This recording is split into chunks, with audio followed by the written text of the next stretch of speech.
Knowing the history of conservation is extremely important because history tends to repeat itself. And today, if we're going to continue our stewardship of natural resources, we must know the lessons that were laid before us by people like Henry David Thoreau and Aldo Leopold and John Muir. What a brilliant idea to bring these three together. These three guys really are the holy trinity of conservation. Myself and as Thoreau and John Muir and Aldo Leopold are all going to be here for the weekend talking about the history of conservation and environmentalism and how these three people really influence the environmental movements and conservation movements today. I'm hopeful that what will happen is that we'll have a very large crowd of admirers of the environmental movement who will be coming to celebrate and to rejoice in the tremendous articulation of these wonderful people that help to frame the great debates that we have nowadays in terms of the environmental movement. When I read the almanac, it was almost like some old uncle put his arm around me and said, "Hey man, I understand what you feel. I feel the same way, but don't despair. You know, let's go on a journey together and figure this out."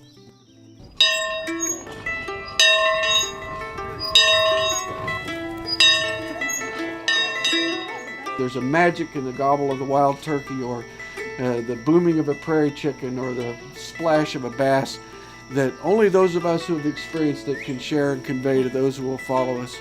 I hope that each of you will capture that magic while you're here. Think about this opportunity of meeting Aldo Leopold or Henry David Thoreau or even John Muir up in his cabin in the High Sierra.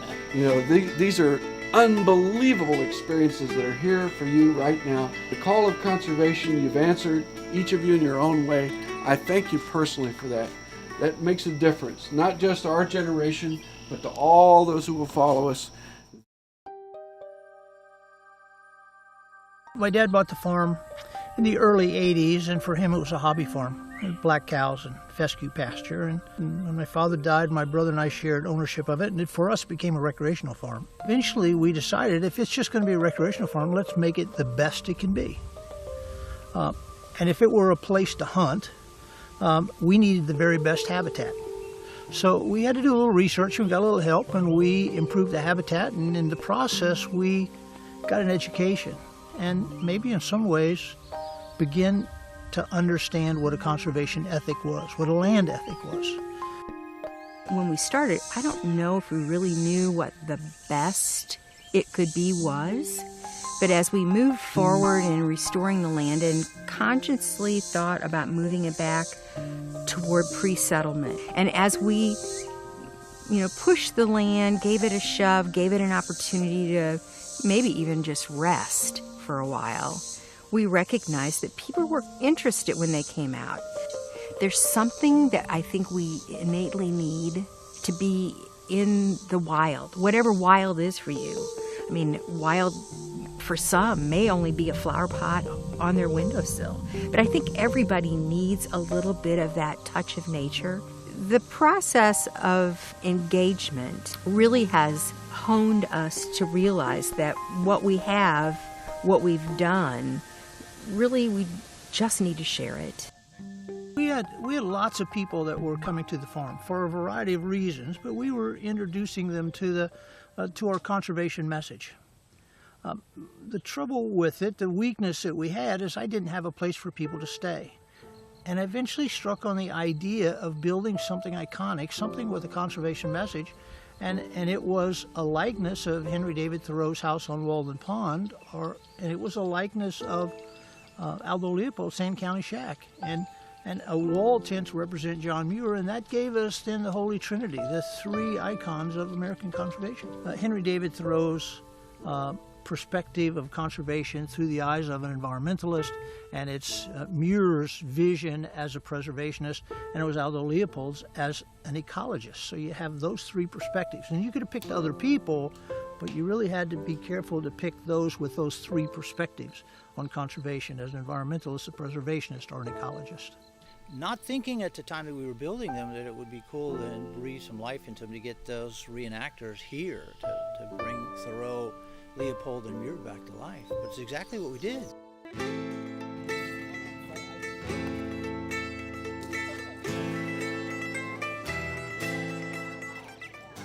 hospitality, the welcoming environment of Prairie Restoration Farm, where it's a beautiful place. There were creature comforts of food and drink, and you know, who would love to go to something like that? But then the superlative elements of speeches and chances to interact with these folks individually. Where, by the way, in 1924, we created the first ever designated wilderness area. I am so proud of that. It was a stunningly well done, well contrived immersion that was a real game changer. I had 3 chairs, 1 for solitude, 2 for society, 3 for friendship. Did you have many visitors? Too many.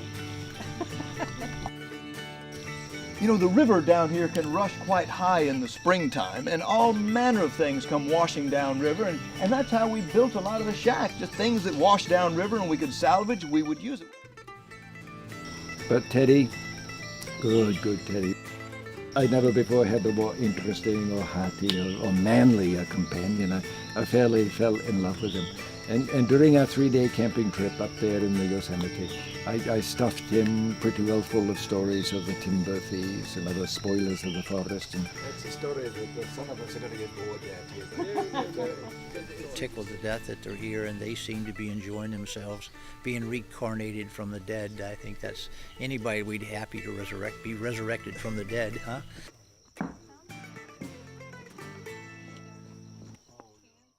Bruce and Jan are special conservationists. They're special people. And what they've pulled off here is remarkable. They're going to have over 500 people here today from all over Missouri and all over the country, in fact, learning about conservation, learning about some of the pillars of what all of us are doing today stand upon. And it's just phenomenal how much of their heart and soul they've poured into this event, and they're doing it for all of us that are here. It's really heartening to be with a group of other people who are like-minded and are as concerned about conserving what makes Missouri special, what makes America special. To all be together in one place, it's inspiring and it's motivating, and I think it helps energize each of us. Under the big top shiitake, under this big tent, we had a stage. We had at one point in excess of 300 chairs, all of them filled, people standing. And these guys allowed us to step back in time. And maybe we belong here now. Maybe we're not far away at all. Maybe we're as near as a wild thing in our hand, a broken wing, a broken spirit that we met. We had each of those introduced by a fellow by the name of Doug Wood. And Doug Wood was an incredible musician. The reason we called upon Doug Wood is because he got it. He, in his music, in his personal philosophy, he understood Thoreau, Muir, and Leopold. And our own ways, our own spirits that we met. And we allowed their performance to be carried out chronologically. So we started about 1845 with Henry David Thoreau. Thank you very much for having me here this evening. He is exactly right in saying that I rarely leave my customary seclusion. I certainly never come to the territories. I trust this will not be too transcendental for some of you ruffians. Every morning was a cheerful invitation to make my life of equal simplicity, and I may say innocence with nature herself. I have been as serene a worshiper of Aurora as the Greeks. I got up early and bathed in the pond. That was a religious exercise, and one of the best things which I did. I lecture, I give tours, I write, but I primarily portray Henry David Thoreau at Walden Pond State Reservation. And so to be able to portray him, to not only use his words, but to put his words into context, to show people that he was a real breathing person, with attitude and with opinions, I think is really important. And plus I get to wear really cool clothes.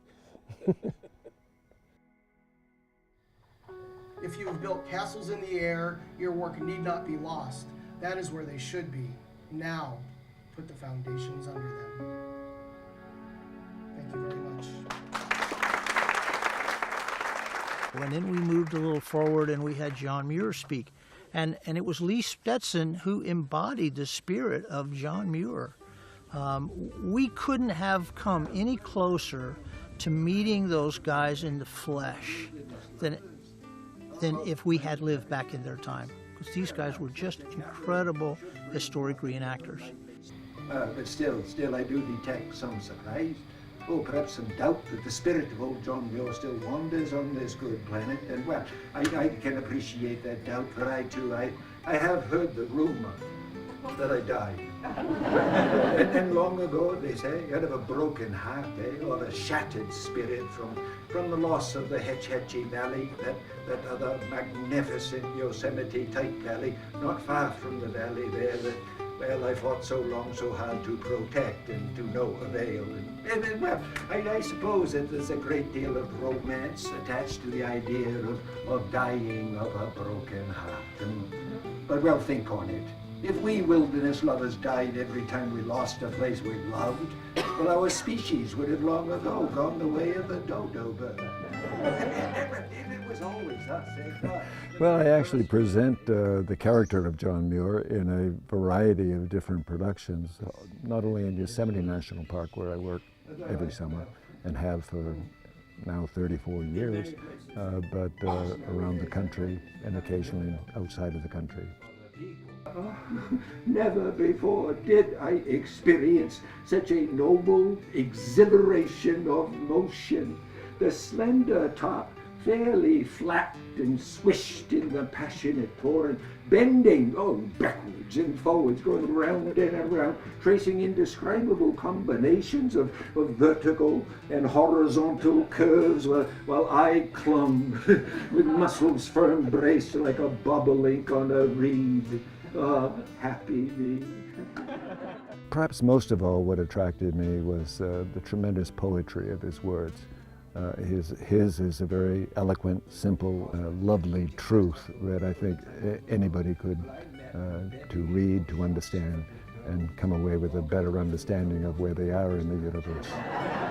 And that has been the history of every reservation ever since. As soon as they are created, the thieves and the devil and his relations come forward to attack them. And, well, I doubt not that if all of the rest of our beautiful wilderness were utterly stripped away from us, and there remained only one tree, one tree reserved as the most noble and glorious, well, it would not be long before you would find a lumberman and a lawyer at the foot of it. And after John Muir, we moved forward and into the time of Aldo Leopold, who gave an incredible and emotional performance. And I think most people in the audience were literally spellbound. Life in Arizona was bounded overhead by sky, underfoot by grama grass, and on the horizon by Escudilla. Now that mountain Escudilla bounded not only our work and play, but our ability to get a good supper as well. I remember many winter evenings headed out to the river flat to try and ambush a mallard, only to see the wary flock circle the rosy west, the steely north, and then disappear into the inky black of Escudilla.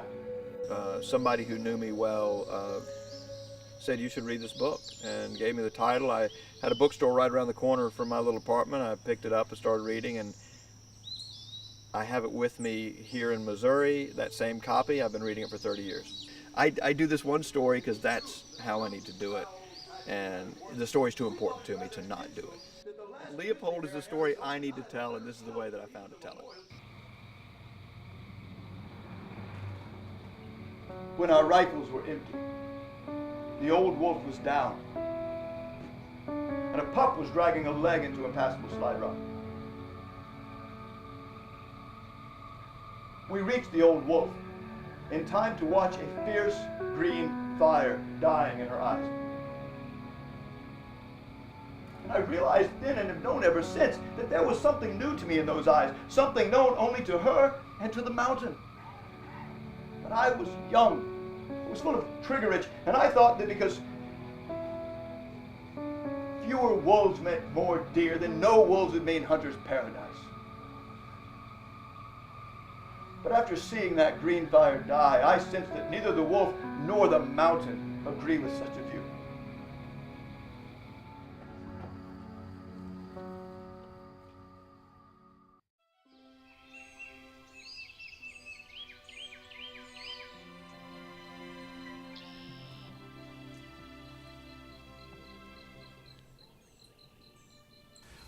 I don't think that this exists anywhere else in the world. I think only in America would you have somebody that devoted their life to a characterization of a historic figure, and then to see the most preeminent ones in natural resource stewardship in world history at the same place at the same time. What's not to love about that?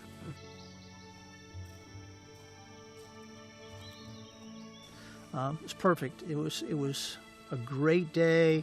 Weather cooperated with us, and I couldn't be happier.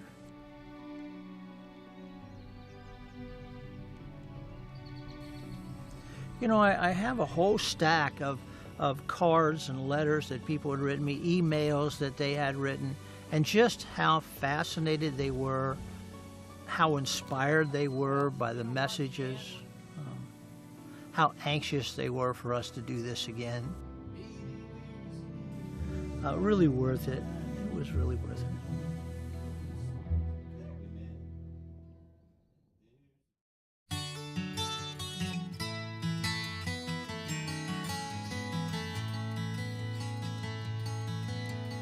Wind sends old trees crashing, but their sky greets the dawn.